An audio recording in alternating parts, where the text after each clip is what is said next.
और साहब जिस तरह ये इस इजाफी फ़ीस को वापस लिए जा रहा है, उसी तरह अपने एडीआर परसेंटेज को भी अगर 50% से बैंक्स ले जाने में कामयाब होते हैं तो ये भी बहरहाल एक अच्छी कोशिश होगी। चूँकि पिछले एक महीने में हमने कुछ ग्रोथ तो देखी है बैंकिंग के एडीआर परसेंटेज में, लेकिन ज़ाहिर है दूसरी तरफ चूँकि अब वो मामला अदालत भी चला गया है तो कुछ बैंक्स इसलिए भी इत्मीनान से बैठे होंगे कि शायद अदालत से उनके हक़ में ये फैसला आ जाए तो उन्हें अपनी वो परसेंटेज बढ़ानी ना पड़े। छोटे बैंक्स इस दौड़ में हमें आगे दिखाई दे रहे हैं एडीआर परसेंटेज को 50% से ऊपर ले जाते हुए, और जो बड़े बड़े बैंक्स हैं वो हम देख रहे हैं कि कोई 30% से नीचे है, कोई 35% से नीचे उनका एडीआर परसेंटेज है, जो कि बहुत ही लोअर साइड पर है। बहुत तरक्की पजीर ममालिक के एडीआर्स भी हमारे बड़े बड़े बैंक से इस वक्त ज़्यादा हैं। ये आप सही कह रहे हैं,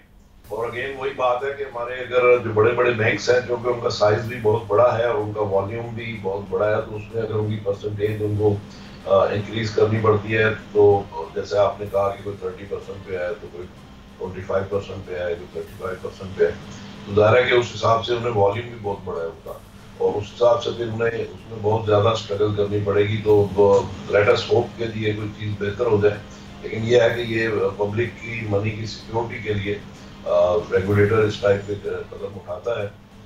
जो कि at least professionally I think it's a good step.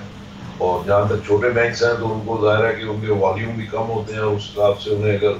अपने डिपॉजिट रेशियो जो है उसको अगर यानी अप टू द मार्क या अप टू द थ्रेशोल्ड लाने के लिए उनको स्ट्रगल भी बड़े बैंकों के निस्बत थोड़ी कम करनी पड़ती है। सब्सक्राइब करें और बेल दबाएं ताकि कोई खबर रह न जाए।